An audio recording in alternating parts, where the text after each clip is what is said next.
మాకు అర్థం కాలే.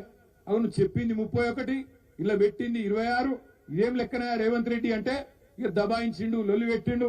మేము గట్టిగా అడిగితే, గట్టిగా మాట్లాడితే అప్పుల పాలైందన్న రాష్ట్రం యాడున్న ఈ లెక్కలు చూస్తే మంచిగానే ఉంది కదా, ఏం రోగం వచ్చిందా నీకు అంటే చెప్పసాత కాలేదు. అందుకే ఏమంటాడు, సబితక్క పాపం ఆయన ఒక్క మాట అనలే, గట్టిగా అనలే, ఒక్క మాట గట్టిగా అన్నది. ఏమన్నది? ఇంట్లో ఉంటే దోమలు కుడుతున్నాయి, ఇంటి బయటకు వస్తే కుక్కలు గరుస్తున్నాయి, ఏం నడుపుతున్నారని ఆయన రాష్ట్రం అని చెప్పి మాత్రం తిట్టింది. ఇంట్లుంటే దోమలు కుడుతున్నాయి, డెంగీ జ్వరాలు, చికెన్ గున్యాలు వస్తున్నాయి, ఇంటి బయటికి పోదామంటే కుక్కలు గరుస్తున్నాయి, ఏం నడుపుతున్నారని ఆయన ఒక మాట అన్నది. దాంతో పగబట్టిండు. సబితక్క ఇట్లంటదా? గంట మాట్లాడి మొత్తం బట్టలు ఇప్పేసింది. హైదరాబాద్ లో నెల రోజుల్లో 30 మర్డర్లైనాయి అన్నది. అసలు నీకు నడపచాత అయితే లేదన్నది. నేను మాజీ హోంమంత్రిగా చెప్తున్నా, నీకు అసలు నడపొస్తలేదు, శాంతి భద్రతల మీద నీకు అదుపు లేదు అనే వరకు పగబట్టింది. పగబట్టి ఇక్కడ అప్పుల పాలు కాలేదు, రాష్ట్రం మంచిగానే ఉంది, దివాలా తీసింది రాష్ట్రం కాదు నీ బుర్ర అని చెబితే కోపం వచ్చి ఆయనతో లోపలికి గయ్య ఉరుకుంటూ వచ్చిండు. వచ్చి సబితక్క ఒక్క మాట అనలే. సబితక్క, సునీతక్క నా వెనుకనే ఉండే, వెనుకకు కోవలక్ష్మక్క ఉండే. ముగ్గురు దిక్కు చూపెట్టుకుంటా అంటాడు, ఇగో నువ్వు అక్కలను నమ్ముకుంటే మునిగిపోతావు, నీ బతుకు జూబ్లీ బస్ స్టాండ్ అవుతుంది అన్నాడు. అనగానే అక్క సరుణ లేచింది. ఏమన్నావు అంటే మాట్లాడాడు. ఎంత దారుణం అంటే 4.5 గంటలు ఒక ఆడబిడ్డను 4.5 గంటలు మైకి ఇయ్యండి, నేను ఒక్క నిమిషం మాట్లాడతా అంటే ఒక్క నిమిషం మాట్లాడనీయలేదు. సబితక్కను ఏడిపించి ఆఖరికి ఆమె కంట నీళ్లు తెప్పించిన దుర్మార్గుడు ఈ రేవంత్ రెడ్డి అనే మాట నేను మీకు విజ్ఞప్తి చేస్తా ఉన్నా. మీరు చూసిండ్రు, అక్క కూడా 24 ఏళ్ల నుంచి ఒక్కసారి కాదు, 2 సార్లు కాదు, 6-7 సార్లు ఇప్పటికి గెలిచింది అక్క. ఒక్కసారి కూడా ఓడిపోలేదు రాజకీయాల్లో అడుగుపెట్టిన తర్వాత. అట్లాంటి అక్కను సీనియర్ నాయకురాలను పట్టుకొని నోటికొచ్చినట్టు మాట్లాడడే కాకుండా ఆ రోజు నిండు శాసనసభలో అవమానం చేసిండు.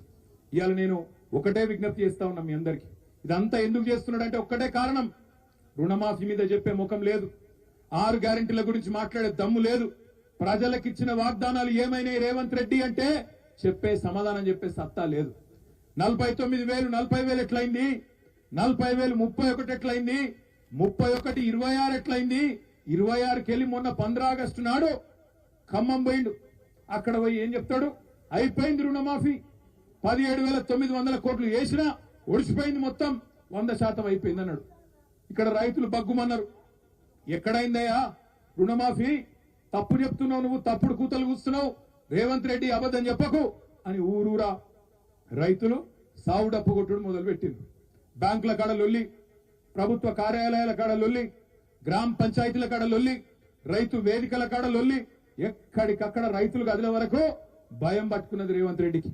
నేను సవాల్ చేసిన, రేవంత్ రెడ్డి నువ్వు చెప్పిన మాట వాస్తవం అయితే, నీ మాటల్లో నిజం ఉంటే, నీ ఊరు సొంత ఊరు కొండారెడ్డిపల్లె, వంగూరు మండలం అచ్చంపేట నియోజకవర్గం కొండారెడ్డిపల్లె, దమ్ముంటే నువ్వు నేను పోదాం కొండారెడ్డిపల్లె, సెక్యూరిటీ వద్దు, అధికారులు వద్దు, ఎవ్వడొద్దు, ఒకటే కారులో పోదాం, మనం పోయి ప్రజల కాడ కూర్చుందాం, రైతుల కాడ కూర్చుందాం, నీ ఊళ్ళే, నీ సొంత ఊళ్ళే రైతుల కింద 100% రుణమాఫీ అయిందని చెప్తే నా రాజీనామా అక్కడనే వాడేసి అక్కడికే పీక్తా అని చెప్పిన.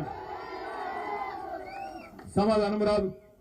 నేను ఇంకొక మాట కూడా అన్నా, సరే కొండారెడ్డిపల్లె పోయేందుకు నీకు ముఖం లేకపోతే కొడంగల్ పోదాంపా, కొడంగల్ పోదాం, కోసిగి పోదామా, దౌలతాబాద్ పోదామా, బొమ్మరాజ్పేట పోదామా, ఇంకేడికి పోదామా చెప్పు, గుండమల్లి పోదామా, ఏడికోదామా చెప్పు, ఆ మండలం పోయి కూసుందాం. ఎంత అయింది రుణమాఫీ, ఎక్కడన్నా ఒక్క ఊళ్ళో ఒక్క మండలంలో 100% అయిందని నువ్వు చెప్తున్న మాట నిజమైతే నేను రాజకీయ సన్యాసం తీసుకుంటా అని చెప్పి కూడా రేవంత్ రెడ్డి గారిని అడిగిన. సమాధానం లేదు, స్పందన రాదు. ఎందుకంటే పచ్చి దగాబాజ్ ముచ్చటాన్ని ఆయనకు కూడా తెలుసు. ఇక అన్నింటికన్నా హైలైట్ ఏంటంటే 49,000 కోట్లకెళ్ళి మొత్తానికి 17,700 కోట్లకు కట్ చేసుకుంటా కోసుకుంటా తీసుకొచ్చారు. మేమందరం ఏమనుకున్నాం, 17,000 కోట్లు నిజంగానే పడ్డాయేమో అకౌంట్లో అని మేము అనుకున్నాం. నిన్న ఉప ముఖ్యమంత్రి బట్టి విక్రమార్క గారు సావు కబురు సల్లగా చెప్పిండు. ఆ బ్యాంకుల్లో మీటింగ్ పెట్టిండు, మళ్ళా అలా ఉపన్యాసంలో చెప్తుండు ఇంగ్లీష్ లా. ఎవరు? బట్టి విక్రమార్క గారు. రైతులకు ఇంగ్లీష్ రాదు కదా, చెప్పేటోడు లేడు కదా అనుకున్నాడు. వచ్చిన వాళ్ళకి చదువుకున్న వాళ్ళు ఉన్నాం కదా కొంతమంది.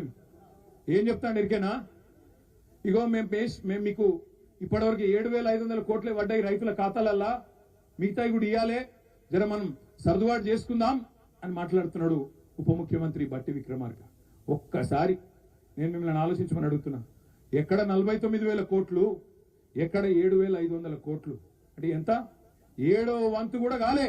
కానీ సిగ్గులేని ముఖ్యమంత్రి, సిగ్గులేని ప్రభుత్వం ఇవాళ రైతులను మోసం చేసే క్రమంలో, ఇక్కడికే దీన్ని ఖతం చేసే క్రమంలో ఆలోచన చేస్తా ఉన్నారు. మీరు చూడండి, నేను ఇవాళ మీకు చేవెళ్ల వేదికగా చెప్తా ఉన్నా, ఇప్పుడు మళ్ళా డ్రామాలు ఆడుతున్నారు. చేస్తాం చేస్తాం, మమ్మల్ని నమ్ముండ్రి, చేస్తాం చేస్తాం, మేము కట్టుబడి ఉన్నాం అని చెప్పి తప్పుడు కూతలు గుస్తా ఉన్నారు. నేను చేవెళ్ల రైతన్నలకు, రంగారెడ్డి జిల్లా రైతన్నలకు, వికారాబాద్ జిల్లా రైతన్నలకు, మేడ్చల్ జిల్లా రైతన్నలకు, రాష్ట్ర వ్యాప్తంగా ఉండే రైతన్నలకు ఒకటే విజ్ఞప్తి చేస్తా ఉన్నా. పెద్దలు ప్రొఫెసర్ జయశంకర్ గారు ఎప్పుడు చెప్పేది, యాచించి తెచ్చుకున్నాడు కాదు, శాసించి తెచ్చుకోవాలి. మోసం చేసినోన్ని గల్లా వట్టి నిలదీయాలి. ఇందాక స్వామి గౌడ్ గారు ఒక మంచి మాట చెప్పిండు. ఏమన్నాడు?